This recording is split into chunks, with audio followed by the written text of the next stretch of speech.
انصار یعنی مدینے والے اس بات کا ایشورنس چاہتے ہیں کہ کہیں آپ کو غلبہ مل جائے، یعنی آپ کو پاور مل جائے، پوزیشن مل جائے، تو پھر کہیں آپ ہم لوگ کو بھول نہ جائیں، کہیں ہم لوگوں سے آپ تعلقات کو ختم نہ کر لیں۔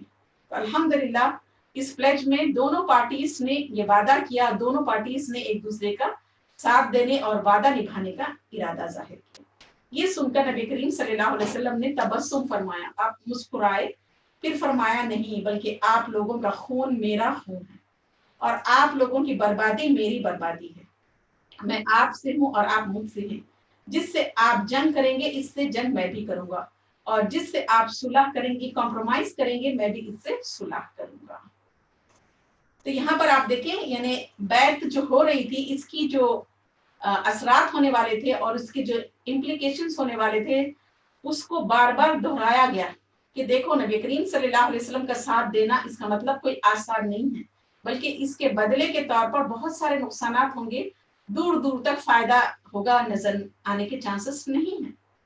تو یہاں پر آپ دیکھیں جب بیعت کی شرائط کے متعلق یعنی اس کے جو ٹرمز اینڈ کنڈیشن ہے، بات چیت مکمل ہو گئی اور لوگوں نے بیعت شروع کرنے کا ارادہ کیا، تو صف اول کے دو مسلمان جو 11 نبوت اور 12 نبوت کے ایام حج مسلمان ہوئے تھے، ایک کے بعد دیگر اٹھے تاکہ لوگوں کے سامنے ان کی ذمہ داری کی نزاکت اور خطرناکی کو اچھی طریقے سے واضح کر دیں، اور یہ لوگ معاملے کے سارے پہلوؤں کو اچھی طریقے سے سمجھ لینے کے بعد ہی بیعت کریں گے۔ اس سے یہ بھی پتہ لگانا مقصود تھا کہ قوم کس حد تک قربانی دینے کے لیے، سیکریفائس کے لیے تیار ہے۔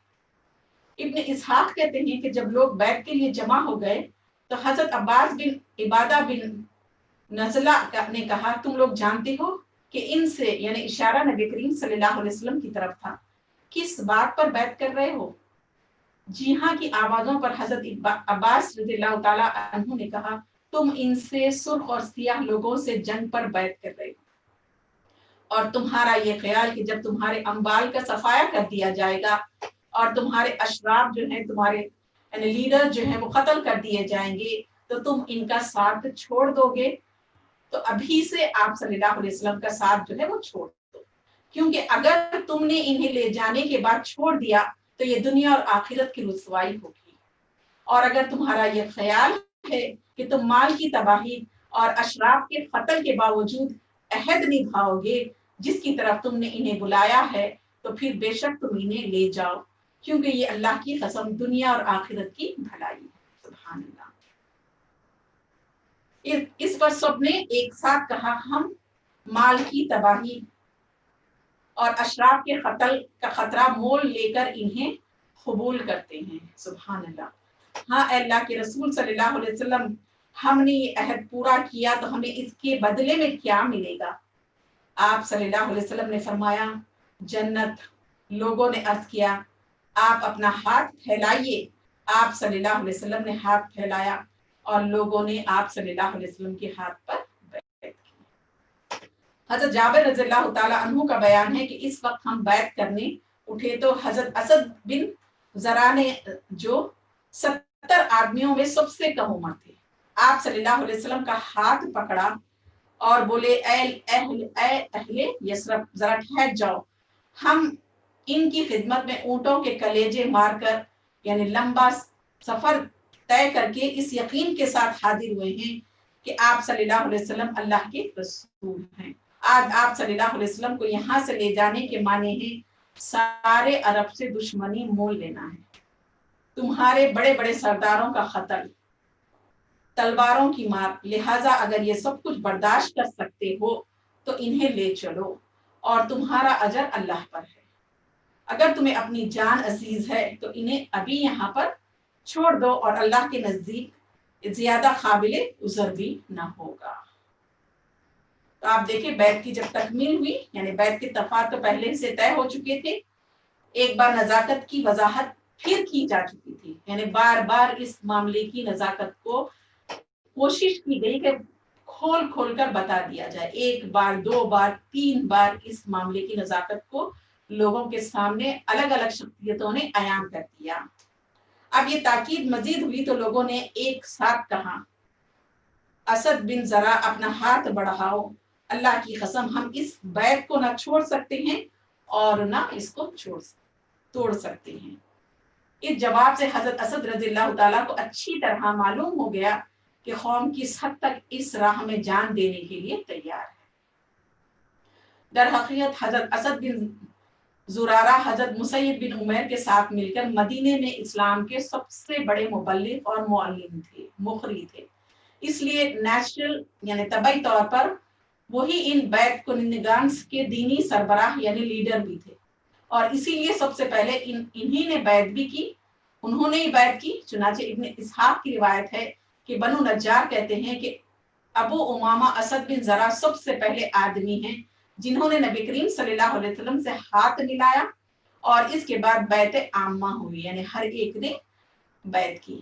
حضرت جابر رضی اللہ تعالیٰ عنہ کا بیان ہے کہ ہم لوگ ایک ایک آدمی کر کے اٹھے اور آپ صلی اللہ علیہ وسلم نے ہم سے بیعت لی اور اس کے عوض اس کے بدلے جنت کی بشارت دی۔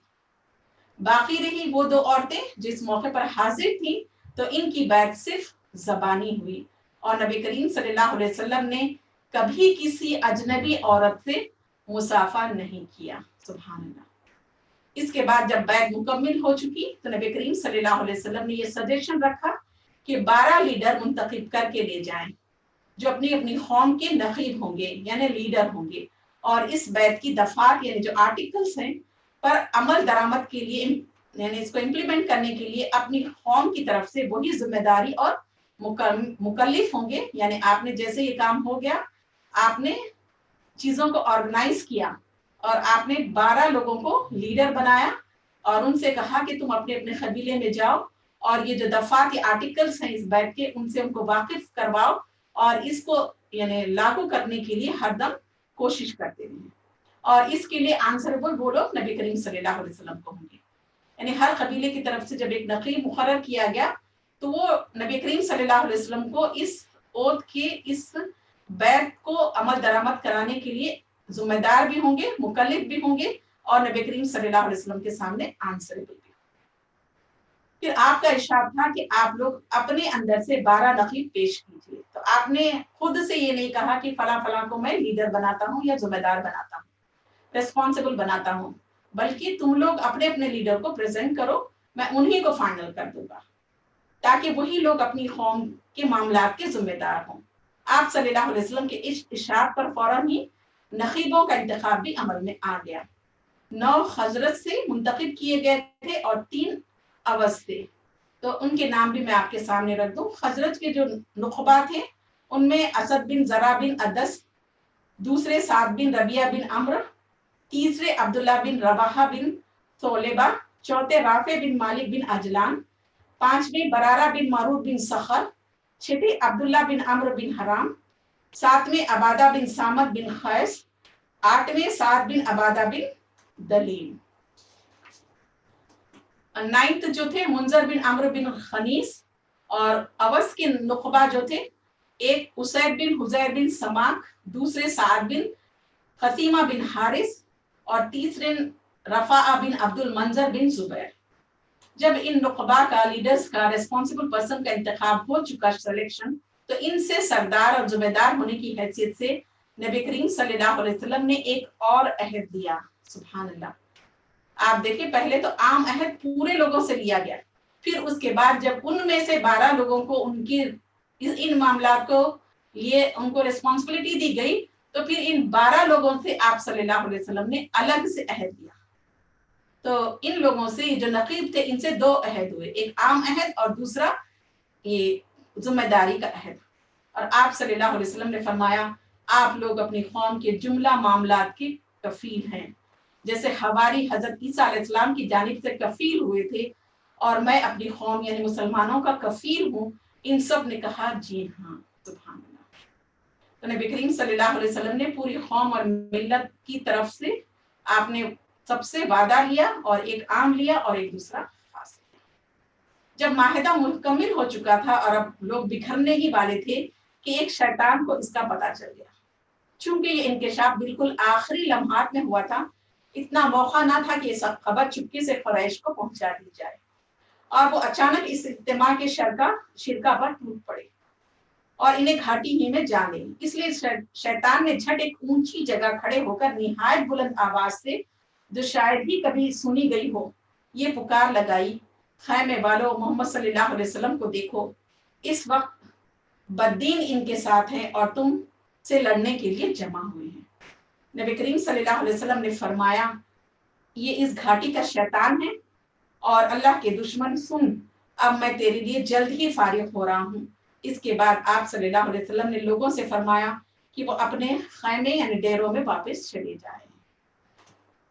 اس شیطان کی آواز سن کر حضرت عباد بن عبادہ بن نزلہ نے فرمایا اس ذات کی قسم جس نے آپ صلی اللہ علیہ وسلم کو حق کے ساتھ معبوس فرمایا ہے، آپ چاہیں تو ہم کل اہل مینا پر اپنی یعنی ہتھیار کے ساتھ ٹوٹ پڑے۔ آپ صلی اللہ علیہ وسلم نے فرمایا ہمیں اس کا حکم نہیں دیا گیا ہے، بس آپ لوگ اپنے ڈیروں میں چلے جائیں۔ اس کے بعد لوگ واپس جا کر سو گئے یہاں تک کہ صبح ہو گئی۔ یہ خبر قریش کی کانوں تک پہنچی تو غم و عالم کی شدت سے ان کے اندر کوہرام مچ گیا، کیونکہ اس جیسی بیعت کے جو نتائج ان کی جان و مال پر ہو سکتے تھے اس کا انہیں اچھی طریقے سے اندازہ تھا۔ چنانچہ صبح ہوتے ہی ان کے جو روسا ہیں یعنی ان کے جو بڑے بڑے لوگ ہیں، اکابرین جو ہیں، ان کے جو بڑے بڑے لیڈرز تھے، بڑے بڑے سردار جو تھے، ایک بہت ہی بڑا ڈیلیگیشن نے، ایک بھاری برکم ڈیلیگیشن نے اس معاہدے کے خلاف سخت احتجاج کیا۔ اہل یثرب کے خیموں کا رخ کیا اور یوں انہوں نے ان سے بات چیت کی۔ خزرج کے لوگوں، ہمیں معلوم ہے کہ آپ لوگ ہمارے اس صاحب کو ہمارے درمیان سے نکال لے جانے کے لیے آئے اور ہم سے جنگ کرنے کے لیے ان کے ہاتھ پر بیعت کر رہے، حالانکہ کوئی عرب قبیلہ ایسا نہیں جس سے جنگ کرنا ہمارے لیے اتنا زیادہ ناگوار ہو جتنا آپ حضرات سے ہے۔ لیکن چونکہ مشرکین خزرج اس بیعت کے بارے میں سرے سے کچھ جانتے ہی نہیں تھے، کیونکہ یہ مکمل رازداری کے ساتھ سیکریسی کے ساتھ رات کی تاریکی میں عمل میں آئی تھی، اس لیے ان مشرکین نے اللہ کی قسم کھا کھا کر یقین دلایا کہ ایسا کچھ ہوا ہی نہیں ہے، ہم اس طرح کی کوئی بات سرے سے جانتے ہی نہیں۔ بلا آخر یعنی وفد کے جو ڈیلیگیشن میں تھا عبداللہ بن سلول کے پاس پہنچے، وہ بھی کہنے لگا یہ باطل ہے، ایسا نہیں ہوا ہے اور یہ تو ہو ہی نہیں سکتا کہ میری قوم مجھے چھوڑ کر اس کام کو کر ڈالے، اگر میں یثرب میں ہوتا تو بھی مجھ سے مشورہ کیے بغیر میری قوم ایسا نہ کرتی۔ باقی رہے مسلمان تو انہوں نے کھنکیوں سے ایک دوسرے کو دیکھا اور چپ سادھ لی، ان میں سے کسی نے ہاں یا نہ کے ساتھ زبان ہی نہیں کھولی۔ آخر روسائے قریش کا رجحان یہ رہا کہ مشرکین کی بات سچ ہے، اس لیے وہ نامراد واپس لوٹ گئے۔ روسائے مکہ تقریباً اس یقین کے ساتھ پلٹے کہ یہ خبر غلط ہے، لیکن اس کی قرید میں برابر لگے رہے، چھان بین میں برابر کوشش کرتے رہے اور انہیں یقینی طور پر معلوم ہو گیا کہ خبر صحیح ہے اور بیعت ہو چکی ہے، لیکن یہ پتہ اس وقت چلا جب کہ حجاج اپنے اپنے وطن روانہ ہو چکے تھے، اس لیے ان کے سواروں نے تیز رفتاری سے اہل یثرب کا پیچھا کیا، لیکن موقع نکل چکا تھا۔ البتہ انہوں نے سعد بن عبادہ اور منذر بن عمرو کو دیکھ لیا اور انہیں جا پکڑا، لیکن منذر زیادہ تیز رفتار ثابت ہوئے اور نکل بھاگے۔ البتہ سعد بن عبادہ پکڑ لیے گئے اور ان کا ہاتھ گردن کے پیچھے انہی کے کجاوے کی رسی سے باندھ دیا گیا اور پھر انہیں مارتے پیٹتے اور بال نوچتے ہوئے مکے لے جایا گیا، لیکن وہاں موتم بن عدی اور حارث بن حرب بن امیہ نے آ کر چھڑوا دیا، کیونکہ ان دونوں کے جو قافلے مدینے سے گزرتے تھے وہ حضرت سعد ہی کی پناہ میں گزرتے تھے۔ ادھر انصار ان کی گرفتاری کے بعد باہم مشورہ کر رہے تھے کیوں نہ دھاوا بول دیا جائے، مگر اتنے میں وہ دکھائی پڑ گئے۔ اس کے بعد تمام لوگ بخیر مدینہ پہنچ گئے۔ یہی عقبہ کی دوسری بیعت ہے جسے بیعت عقبہ یا عقبہ کبریٰ کہا جاتا ہے۔ یہ بیعت ایک ایسی فضا میں عمل آئی جس میں محبت، وفاداری اور منتشر اہل ایمان کے درمیان تعاون، حلف و تناصر، باہمی اعتماد اور جان سپاری شجاعت کے جذبات چھپے ہوئے تھے۔ چنانچہ یثربی اہل ایمان کے دل اپنے کمزور مکی بھائیوں کی شفقت سے لبریز تھے، ان کے اندر ان بھائیوں کی حمایت کا جوش تھا اور ان پر ظلم کرنے والوں کے خلاف غم و غصہ تھا۔ ان کے سینے اپنے اس بھائی کی محبت سے سرشار تھی جسے دیکھے بغیر اللہ فی اللہ اپنا بھائی قرار دے لیا تھا، اور یہ جذبات و احساسات محض کسی عارضی اٹریکشن کا نتیجہ نہ تھے جو دن گزرنے کے ساتھ ختم ہو جاتی، بلکہ اس کا جو ڈائریکشن تھا ایمان باللہ اور ایمان بالرسول۔ اور ایمان بالکتاب تھا، یعنی وہ ایمان جو ظلم اور عداوت ان کی کسی بڑی سی بڑی قوت کے سامنے جھکنے نہیں دیتا۔ وہ ایمان کہ جب اس کو بہادری چلتی ہے تو عقیدہ و عمل میں عجائبات کا ظہور ہوتا ہے۔ اسی ایمان کی بدولت مسلمانوں نے صفحات زمانے پر ایسے کارنامے ثابت کیے اور ایسے ایسے آثار چھوڑے ہیں کہ ان کی ایگزامپل یعنی نظیر سے ماضی و حاضر خالی ہیں اور غالباً مستقبل بھی خالی ہی رہے گا۔ جب بیعت عقبہ مکمل ہو گئی اور اسلام و کفر جہالت کی لق و دق صحرا میں اپنے ایک وطن کی بنیاد رکھنے میں کامیاب ہو گیا، اور یہ سب سے اہم کامیابی تھی جو اسلام نے اپنی دعوت کے آغاز سے اب تک حاصل کی تھی، تو نبی کریم صلی اللہ علیہ وسلم نے مسلمانوں کو اجازت دی کہ وہ اپنے اس نئے وطن کی طرف ہجرت کریں۔ ہجرت کے معنی یہ تھے کہ سارے مفادات، سارے بینیفٹس اور مال کی قربانی دے کر محض جان کو بچا لیا جائے، اور وہ یہ سمجھتے تھے کہ یہ جان بھی خطرے کی زد میں ہی ہے، ابتدائے راہ سے انتہائی راہ تک کہیں بھی ہلاک کی جا سکتی ہے۔ پھر سفر بھی ایک مسلسل یعنی مشکل کا سفر ہے، معلوم نہیں آگے چل کر ابھی کون کون سی مصائب اور غم و عالم ہونے والے ہیں۔ مسلمانوں نے یہ سب کچھ جانتے ہوئے ہجرت کی ابتدا کر دی۔ ادھر مشرکین نے بھی ان کی روانگی میں رکاوٹیں کھڑنی شروع کر دی، کیونکہ وہ سمجھ رہے تھے کہ اس میں خطرات ہی ہیں۔ ہجرت کے چند نمونے میں آپ کے سامنے رکھنا چاہوں گی، چند واقعات کو، اس سے میں پتہ چلے گا کہ کس طریقے سے مسلمانوں نے مکے سے مدینے کی طرف ہجرت کی۔ سب سے پہلی چیز آپ دیکھیں، سب سے پہلے مہاجر جو ہیں وہ حضرت ابو سلمہ رضی اللہ تعالی عنہ تھے۔ انہوں نے ابن اسحاق کے بقول بیعت عقبہ کبریٰ سے 1 سال پہلے ہجرت کی تھی۔ ان کے ہمراہ ان کی بیوی بچے بھی تھے۔ جب انہوں نے روانہ ہونا چاہا تو ان کے سسرال والوں نے کہا، یہ رہی آپ کی بیگم، اس کے متعلق تو آپ ہم پر غالب آ گئے، لیکن یہ بتائیے کہ ہمارے گھر کی لڑکی آخر کس بنا پر ہم آپ کو چھوڑ دیں گے کہ آپ اسے شہر شہر گھماتے پھریں؟ چنانچہ انہوں نے ان سے ان کی بیوی چھین لی۔ اس پر ابو سلمہ کے گھر والوں کو تاؤ آ گیا اور انہوں نے کہا، جب تم لوگوں نے اس عورت کو ہمارے آدمی سے چھین لیا تو ہم اپنا بیٹا اس عورت کے پاس نہیں رہنے دے سکتے۔ چنانچہ دونوں فریقین نے بچے کو اپنی اپنی طرف کھینچا، جس سے اس کا ہاتھ اکھڑ گیا، اللہ حفاظت کرے، اور ابو سلمہ کے گھر والے اس کو اپنے پاس لے گئے۔ اب آپ دیکھیں، ابو سلمہ نے تنہا مدینے کا سفر کیا۔ اس کے بعد حضرت ام سلمہ کا حال یہ تھا کہ وہ اپنے شوہر کی روانگی اور اپنے بچے سے محرومی کے بعد روزانہ صبح صبح بتا پہنچ جاتی جہاں یہ ماجرا پیش آیا تھا، اور شام تک روتی رہتی۔ اس حالت میں 1 سال گزر گیا۔ بلاخر ان کے گھرانے کے کسی آدمی کو ترس آ گیا اور اس نے کہا کہ اس بیچاری کو جانے دے کیوں نہیں دیتے، اسے خواہ مخواہ اس کے شوہر اور بیٹے سے جدا کر رکھا ہے۔ اس پر ام سلمہ رضی اللہ تعالی عنہا سے ان کے گھر والوں نے کہا، اگر تم چاہو تو اپنے شوہر کے پاس چلی جاؤ۔ حضرت ام سلمہ نے بیٹے کو اس کے ددیال والوں سے واپس بلا لیا اور مدینہ چل پڑی۔ اللہ اکبر! کوئی 500 کلومیٹر کی مسافت کا سفر اور ساتھ میں اللہ کی کوئی مخلوق نہیں۔ جب تنیم پہنچی تو عثمان بن ابی طلحہ مل گئے۔ جب انہیں حالات کی تفصیل معلوم ہوئی تو ان کو اپنے ساتھ لیتے ہوئے مدینہ پہنچے، اور جب قبا کی آبادی نظر آئی تو بولے، تمہارا شوہر اس بستی میں اسی میں چلے جاؤ، اللہ برکت دے۔ اس کے بعد وہ واپس مکہ پلٹ گئے۔ دوسرا واقعہ ہمیں ملتا ہے حضرت صہیب رضی اللہ تعالی عنہ کا۔ جب ہجرت کا ارادہ کیا تو ان سے کفار قریش نے کہا، تم ہمارے پاس آئے تھے تو حقیر و فقیر تھے، لیکن یہاں آ کر مال بہت زیادہ ہو گیا ہے اور تم بہت آگے پہنچ گئے ہو۔ اب تم چاہتے ہو کہ اپنی جان اور اپنا مال دونوں لے کر چلو؟ تو بخدا ہم ایسا نہیں ہونے دیں گے۔ حضرت صہیب رضی اللہ تعالیٰ نے کہا، اچھا بتاؤ، اگر میں اپنا مال چھوڑ دوں تو تم میری راہ چھوڑ دو گے؟ انہوں نے کہا ہاں۔ حضرت صہیب رضی اللہ تعالیٰ نے کہا، اچھا تو پھر ٹھیک ہے، چلو میرا تمام مال تمہارے حوالے۔ نبی کریم صلی اللہ علیہ وسلم کو اس کا علم ہوا تو آپ نے فرمایا، صہیب نے نفع اٹھایا، صہیب نے نفع اٹھایا، سبحان اللہ۔ تیسرا واقعہ ہمیں جو ملتا ہے ہجرت کے سلسلے میں کہ حضرت عمر بن خطاب رضی اللہ تعالی عنہ، عیاش بن ابی ربیعہ اور ہشام بن عاص بن وائل نے آپس میں طے کیا کہ فلاں جگہ صبح صبح اکٹھے ہو کر وہیں سے مدینے کو ہجرت کر جائیں گے۔ حضرت عمر اور حضرت عیاش تو وقت مقررہ پر آ گئے، لیکن ہشام کو قید کر لیا گیا۔ پھر جب یہ دونوں حضرات مدینہ پہنچ کر قباء میں اتر چکے تو عیاش رضی اللہ تعالی کے پاس ابو جہل اور اس کا بھائی حارث پہنچے۔ تینوں کی ماں ایک ہی تھی، ان دونوں نے عیاش سے کہا تمہاری ماں نے نظر مانی ہے کہ جب تک وہ تمہیں دیکھ نہ لے گی سر میں کنگھی نہ کرے گی اور دھوپ چھوڑ کر سائے میں نہ آئے گی۔ یہ سن کر عیاش کو اپنی ماں پر ترس آ گیا۔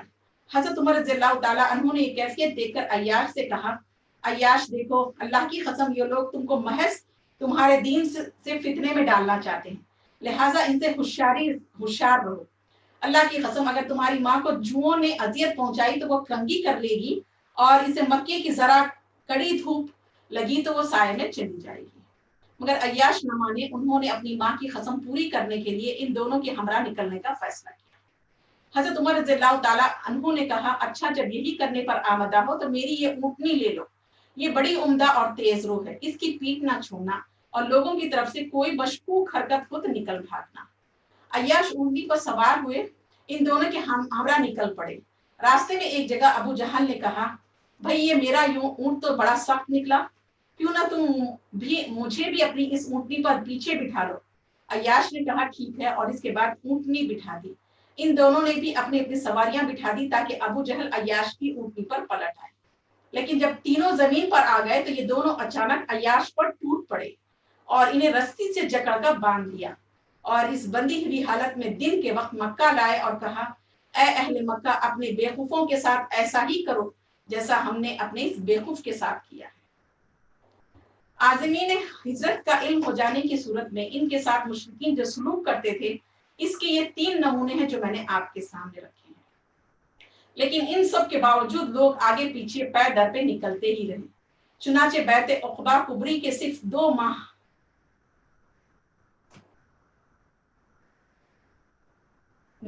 چند دن بعد مکے میں رسول اکرم صلی اللہ علیہ وسلم، حضرت ابوبکر اور حضرت علی رضی اللہ تعالیٰ کے علاوہ کچھ ایسے مسلمان ضرور رہ گئے تھے جنہیں مشرکین نے زبردستی روک رکھا تھا۔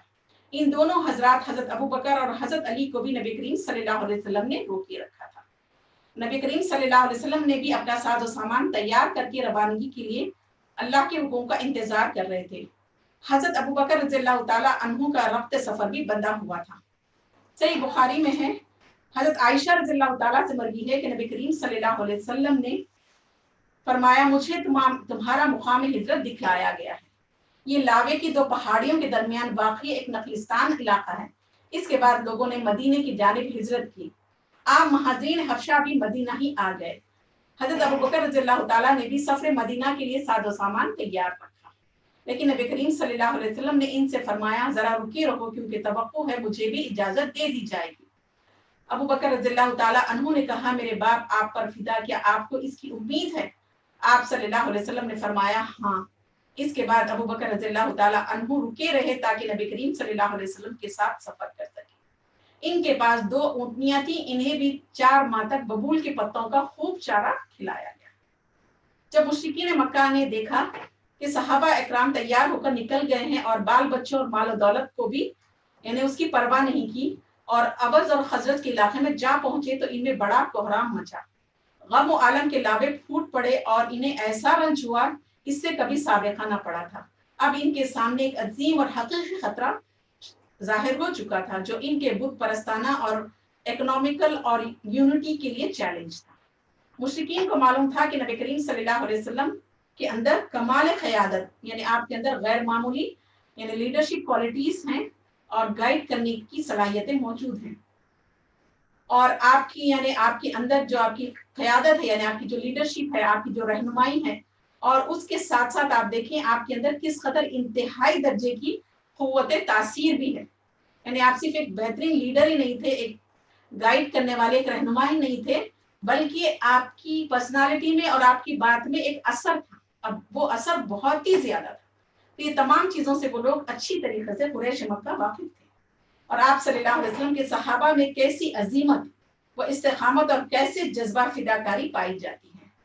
یہاں پر آپ دیکھیں عظیمت کے معنی یہ ہے کہ مشکل حالات میں بھی اپنی بات پر ڈٹے رہنا، جس چیز کو ہم حق سمجھتے ہیں، جس چیز کو ہم صحیح سمجھتے ہیں، حالات یعنی شدید آزمائش ہو، شدید تکالیف کا سامنا ہو، لیکن اس حق بات کو نہ چھوڑنا، یہ عظیمت کہلاتی ہے اور یہ استقامت کہلاتی ہے اور لائلٹی کہلاتی ہے۔ پھر اوس اور خزرج کے قبائل کس قدر قوت و قدرت اور جنگی صلاحیت سے حامل ہیں، اس کا بھی اچھے طریقے سے اندازہ